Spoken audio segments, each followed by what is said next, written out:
Magandang tanghali po sa inyong lahat mga kaibigan. Tara, pasyal po tayo sa munting bukid po namin. Ayan, nakikita po ba ninyo yan? Yan po ang bukid namin. At sa kabila naman po ay hindi po sa amin yung inaararo po nila doon na may traktura po, hindi po sa amin yan.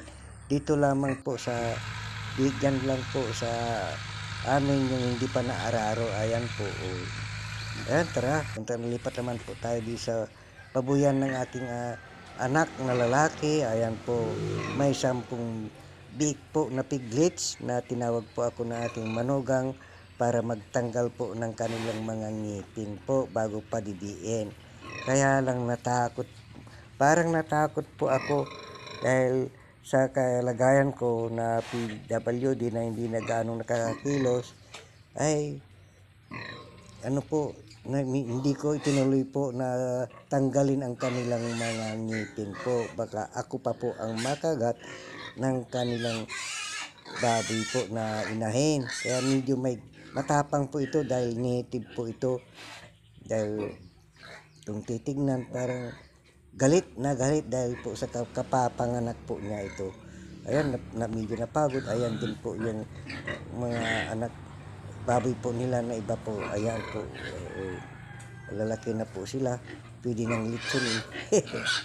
Pero pinapalakay po nila para dagdag po sa kanilang kita po. Ayan din po ang kanilang inayong baboy na native po, medyo matapang po ito.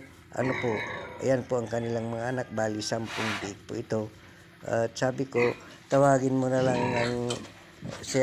yung anak ko, sabi ko kaya yung si Ramil, kako, nandun po siya doon po sa nagpapatubig po sa sibuyas. Sabi niya, tawagin mo, saglit lang po niya ito dahil hindi ko kaya na magtanggal ng kanilang mga ngipin. Dahil ito pinuntan po niya at kaya pinayuhan ko na ilabas na lamang po namin yung mga piglets. Baka itawag po niya ito at hindi ko makayanan na